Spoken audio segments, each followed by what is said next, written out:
How bad would it be if you always picked the worst time to invest and always got in right at the top of the market before there was a big crash? That's what I'm thinking about today.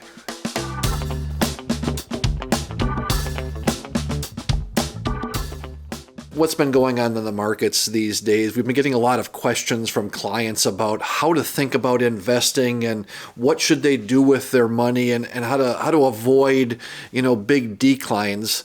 And of course, the answer is we don't know how to avoid those, but I started thinking about, I read an article, actually an old one from several years back, about what would happen if you always invested at the worst times in the market.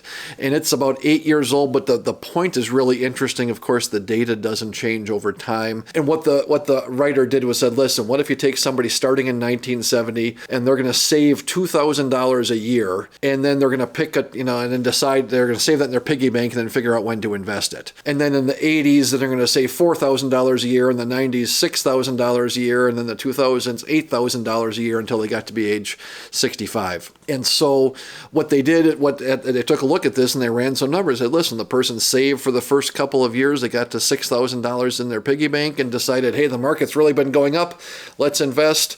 Subsequently, we had a crash of almost 50%. Got scared out of the market, decided, I don't want to do that anymore, kept on saving their money, and then in 1987, coming into the fall, put in almost $50,000, saw that go down 30%. And I'll pull up here's the example or the layout of what exactly happened over those years, right?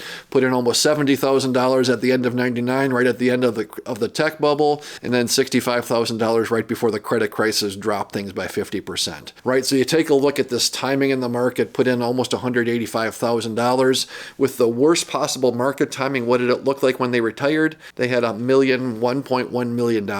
And so you take a look at that and you go, and of course, and so the caveats were invested all in the S&P 500. And once money went in, he never took it out, right? The investor never took it out of the market. Didn't put more in because they got scared out, but never took it out, right? And just having that consistency, right? Leaving things in and riding those things out, not trying to guess.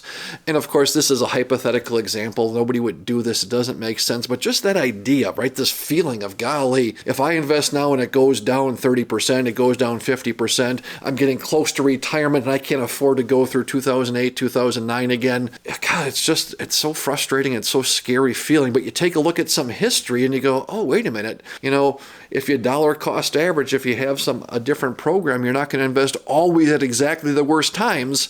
But even if you did, it had turned out pretty good, meaning there's a good likelihood it turns out well in the future. I found an updated version of this article by Ben Carlson. He talks about it and actually had a little YouTube video put together with updated numbers. I'll put a link in the show notes. It's 4 or 5 minutes, really worth watching. And again, not because you could do this, not because this is what the future is going to be, but it gives us some perspective. And for me anyway, allows me to step back and go, oh yeah, that's right. We maybe don't have to worry quite so much about timing the market and hitting it at a bad spot. And that's what I'm thinking about today. As always, I'm interested in knowing what you're thinking about. If you're watching on YouTube, drop a note in the comments box below or shoot me an email directly. And as always, thanks for watching.